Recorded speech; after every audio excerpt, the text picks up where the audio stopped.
Welcome to module 4 of chapter 3. In this module, we are going to define and discuss various properties of nth roots of unity. Nth roots of unity are solutions of the equation x power n minus 1 is equal to 0. Geometrically, nth roots of unity are going to lie on unit circle with one nth root going to lie at 1 comma 0. There are various applications for nth roots of unity. Nth roots of unity are tremendously used in engineering and communications. There are various problems which we come across nth roots of unity. For example, look at cyclotomy. Cyclotomy problem says that dividing the circumference of a circle into n equal parts using only ruler and compass. This problem is also equivalent to constructing a regular polygon with n sides with using ruler and compass, which is further equivalent to constructing nth roots of unity by using ruler and compass. So, we will see various properties of nth roots of unity now. Welcome to module 4 of, in this module we are going to discuss nth roots of unity. The objectives of this module 4 are properties of nth roots of unity and primitive nth roots of unity, properties of cyclotomic polynomials. So, what is an nth root of unity? Let n belongs to n, then a complex number z is called an nth root of unity if it satisfies an equation x power n equal to 1, that is or z power n equal to 1. A primitive nth root of unity is if n is the smallest positive integer n such that for which z power n equal to 1, that is z power n equal to 1, but z power k is not equal to 1 for any k where 1 is less than or equal to k is less than or equal to n minus 1.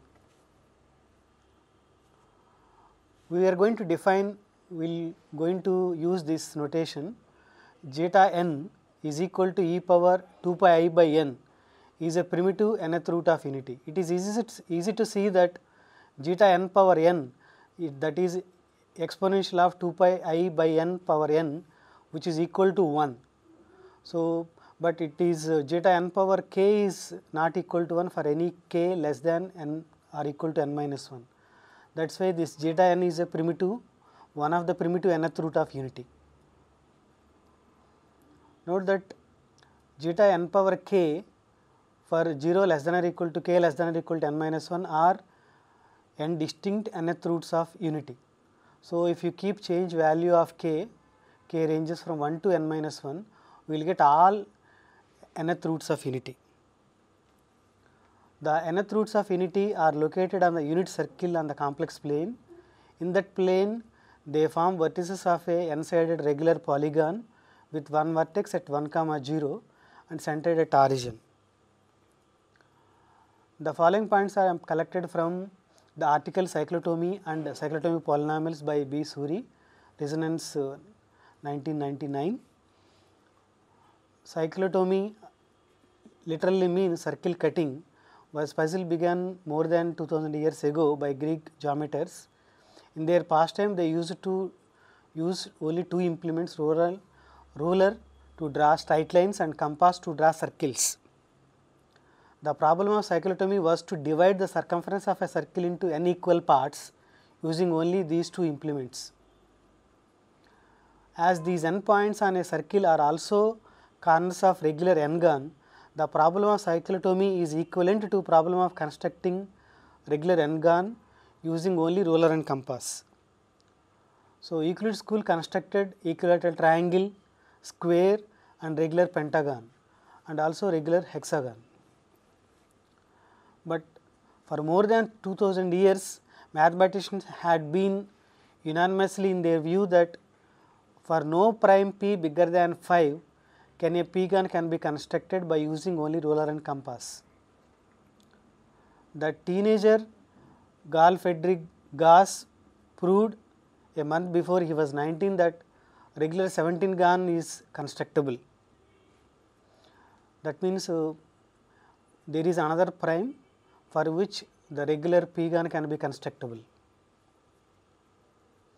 He did not stop there, but went ahead to completely characterize all those n for which regular n-gon is constructible. This achievement of Gauss is one of the most surprising discoveries in mathematics. This feat was responsible for Gauss deciding his life to study mathematics instead of philosophy, in which he was equally proficient as well. He requested that regular 17 gon to be engraved on his tombstone. This wish was, however, not carried out. If you view the plane as a complex plane, the unit circle has an equation z equal to e power I theta, where theta lies in between 0 to 2 pi, means we have to include either 0 or 2 pi. Since the arc length is proportional to the angles subtended at the center of the circle, the n complex numbers exponential 2 pi I by k by n for k equal to 0, 1, 2, 3 and so on n minus 1 cut the circumference into n equal parts. So, the problem of cyclotomy is same as to find nth roots of unity or to construct angle 2 pi by n only with the help of straight edge and compass. So, now we will see few properties of nth roots of unity. Summation k equal to 0 to n minus 1 zeta n power k equal to 0. That means sum of all nth roots of unity is equal to 0. So, proof goes very easily. So, summation k equal to 0 to n minus 1 zeta n power k. So, this is simply in the power of zeta n. So, by geometric series with finite number of terms, we have that this is equivalent to 1 minus zeta n power n by 1 minus zeta n. Since zeta n is not equal to 1, so but zeta n power n is equal to 1, so this is equal to 0. So, it says that sum of all nth roots of unity is 0. Further, if k belongs to n and k is not equal to 0 mod n, then summation j equal to 0 to n minus 1 zeta n power kj also equal to 0. So, since k is not equal to 0 mod n, zeta n power k not equal to 1, hence we have j equal to 0 to n minus 1 zeta n power kj is equal to 1 minus zeta n power k power n by 1 minus zeta n power k. So, that is equal to 1 minus zeta n power n power k. So, 1 minus 1, which is again equal to 0. So, another interesting lemma is that the nth root zeta n power k is primitive nth root if and only if GCD of k comma n equal to 1. So, the number of primitive nth roots of unity is exactly equal to phi of n, Euler phi function. This result says that zeta n power k equal to 0 to n minus 1, they are all nth roots of unity, but all of them are not primitive nth roots of unity. They are primitive nth roots of unity only if GCD of k comma n equal to 1. Proof there are two parts in it. First we will prove part 1. Let GCD of k comma n equal to 1, then we claim that zeta n power k is a primitive nth root of unity. Let, if possible, zeta n power k whole power m is equal to 1, where 1 is less than or equal to m is less than n. Then we have that zeta n power km is equal to 1, hence km is congruent to 0 mod n. But as GCD of k comma n equal to 1 implies that m is congruent to 0 mod n, which is a contradiction because m is strictly less than n. So, conversely, let zeta n power k is a primitive nth root of unity, we need to show that GCD of k comma n equal to 1. Let us possible that GCD of k comma n equal to d, which is greater than or equal to 2, and m is equal to n by d. Then 1 less than m less than n and zeta n power k whole power m, which is equal to zeta n power km, which is equal to zeta n power k by d into m. So, km can be written as k by d into d into m. So, that is zeta n power k by d, which is equal to 1. As a contradiction, it is because zeta n power k is a primitive nth root of unity, hence GCD of k comma n has to be 1. So, in this result we proved that zeta n power k, zeta n we already defined as e power 2 pi I by n. So, zeta n power k is primitive nth root of unity if and only if GCD of k comma n equal to 1. So, now we are going to define a cyclotomic polynomial. Fix a positive integer n, let s is equal to all k such that which are lies in between 1 and n, including 1 and n, and GCD of k comma n equal to 1. Then the polynomial phi n of x, it is defined as phi n of x is equal to k belongs to s x minus zeta n power k is a called nth cyclotomic polynomial. That means all its roots of nth cyclotomic polynomial are primitive nth roots of unity. Simply we are multiplying x minus primitive nth root of unity. From lemma to the, just now we proved the lemma, in that we proved that the number of primitive nth roots of unity are phi of n. That is why the degree of phi n of x equal to exactly phi of n. In order to see more properties of nth roots of unity and corresponding to cyclotomic polynomial, we need to review few basic definitions of abstract algebra.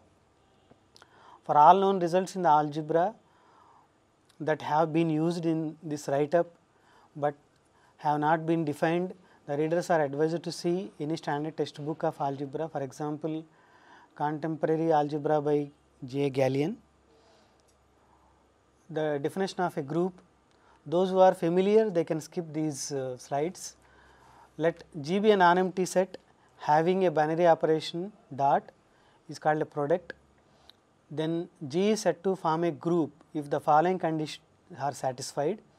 First condition is A into B into C is equal to A into B into C for all A, B, C, that is associative property hold in G.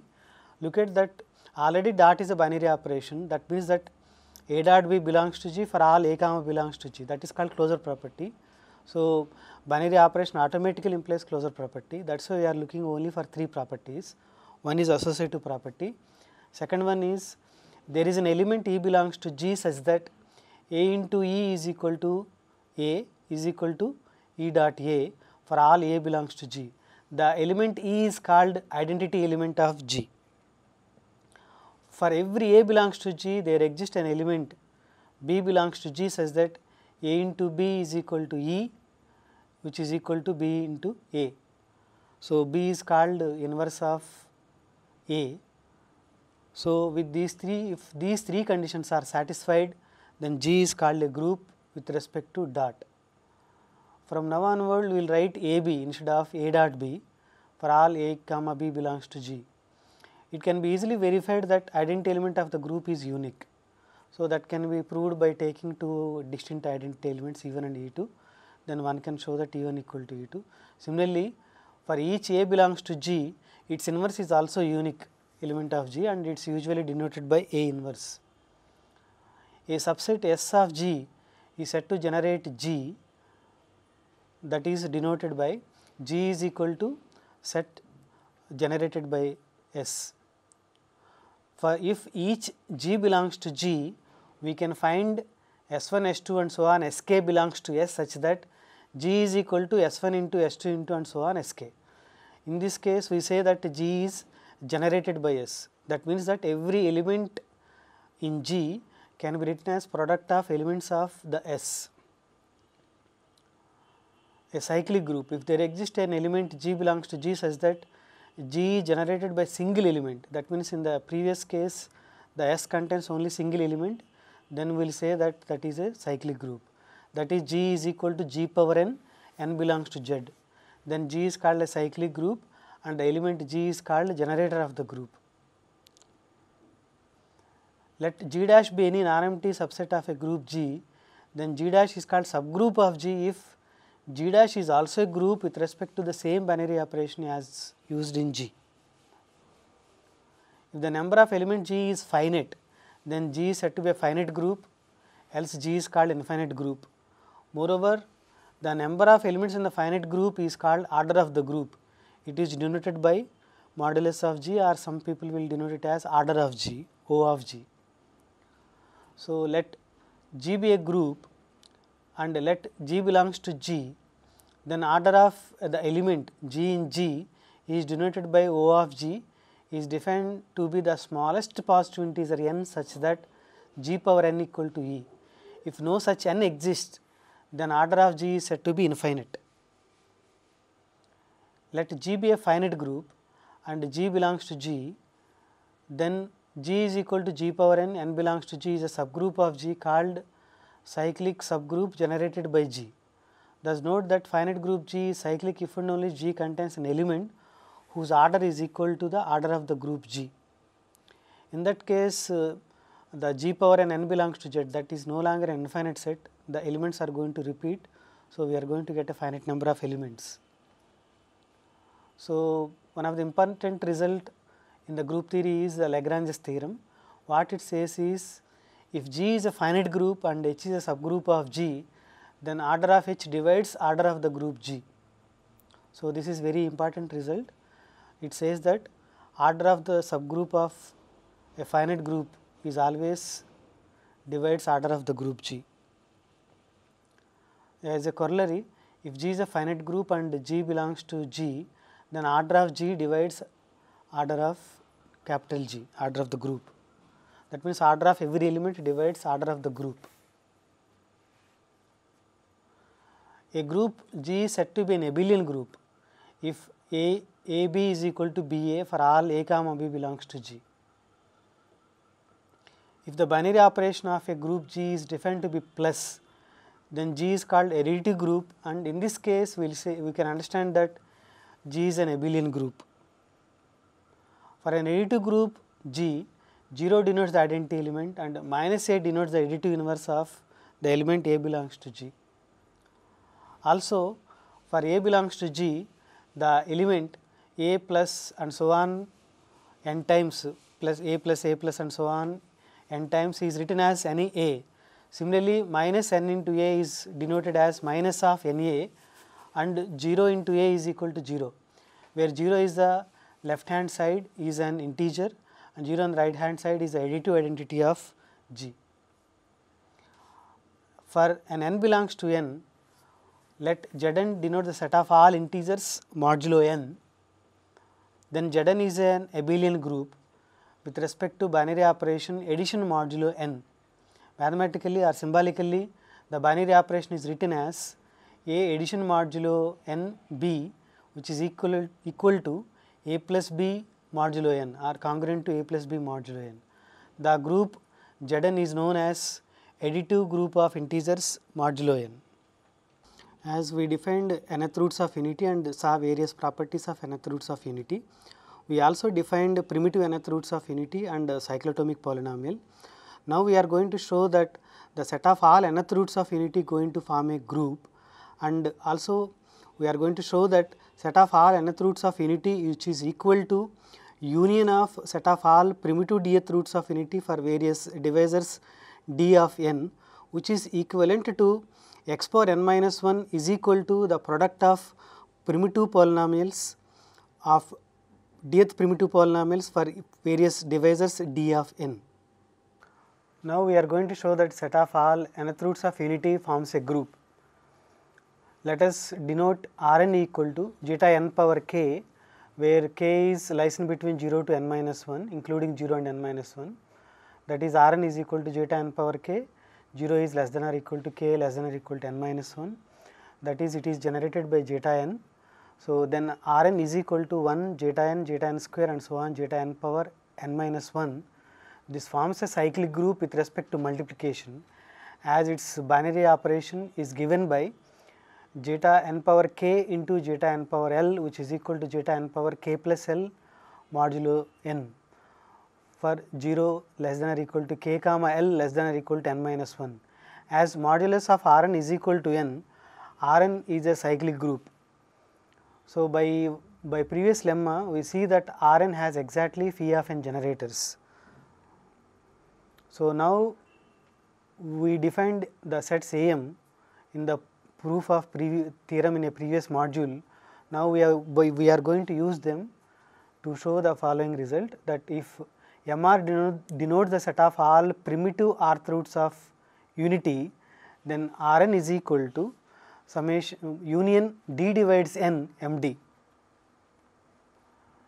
or this can be equivalently saying that for a given positive integer n, then x power n minus 1 is equal to product D divides n phi d of x, where phi d of x is a cyclotomic polynomial, dth cyclotomic polynomial, is a factorization of x power n minus 1 as a product of cyclotomic polynomials over integers or over q rational numbers.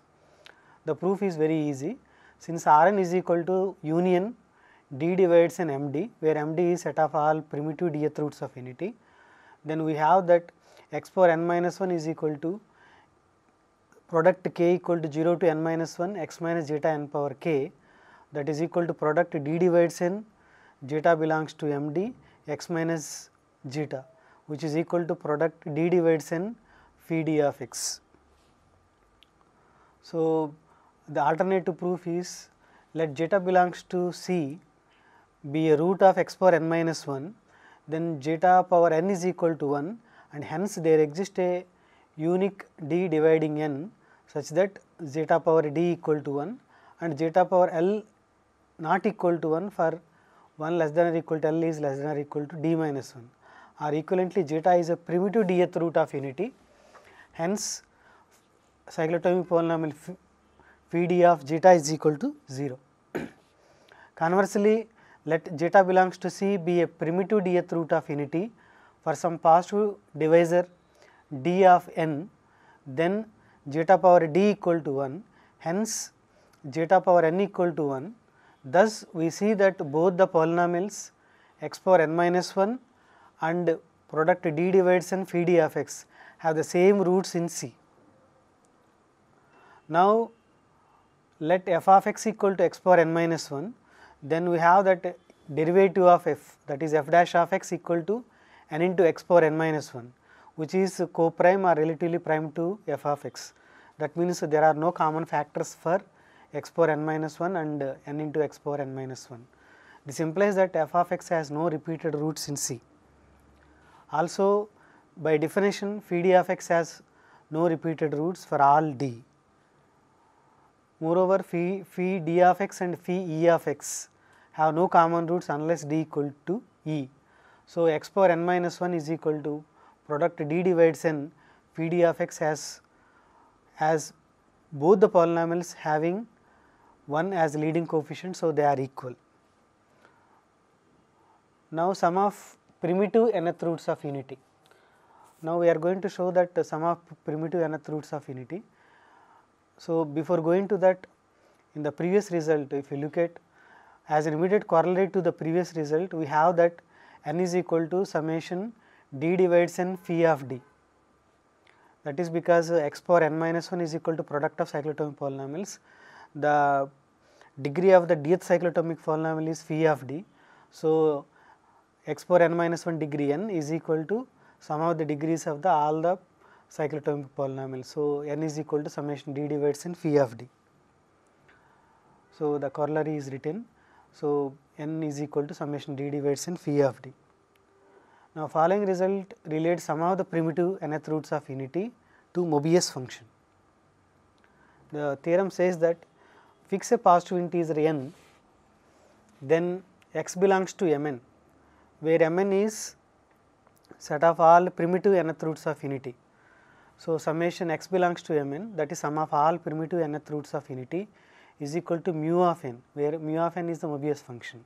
Recall that Mobius function is defined as mu of n is equal to 0 if n is not square free, mu of n is equal to 1 if n is square free and has even number of prime factors, and minus 1 if n is square free and has odd number of prime factors.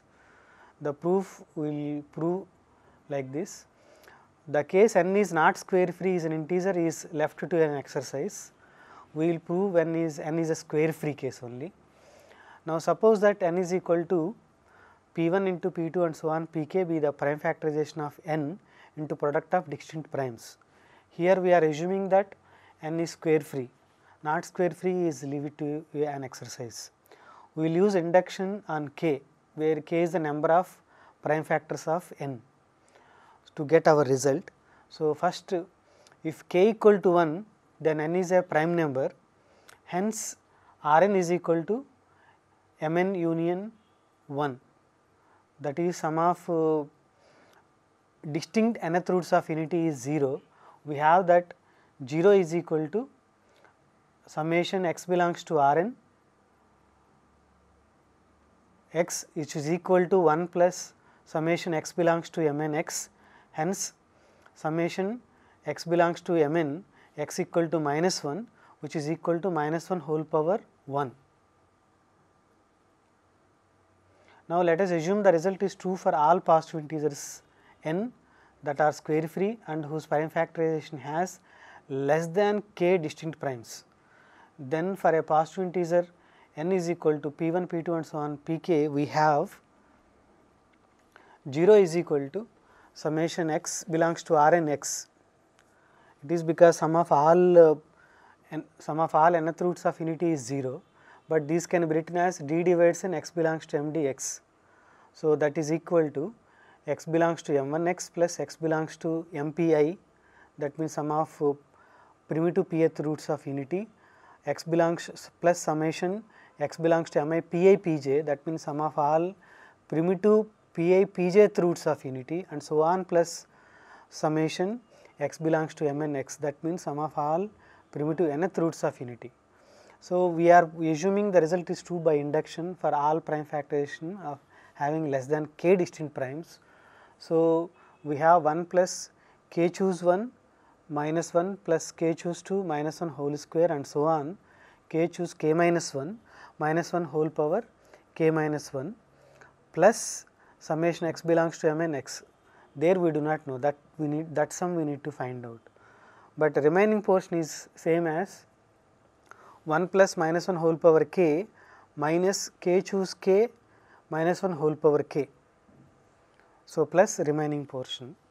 So, we are going to get this summation x belongs to mn x equal to k choose k minus 1 whole power k, that is nothing but minus 1 whole power k. So, we got the required answer. We saw that nth roots of unity are related to various arithmetic functions. We observed that the number of primitive nth roots of unity is equal to the Euler phi function, that is phi of n, and the sum of all primitive nth roots of unity is equal to the Mobius function. And also we saw another interpretation of the result, n is equal to summation d divides n phi of n. With this we end this module as well as this chapter.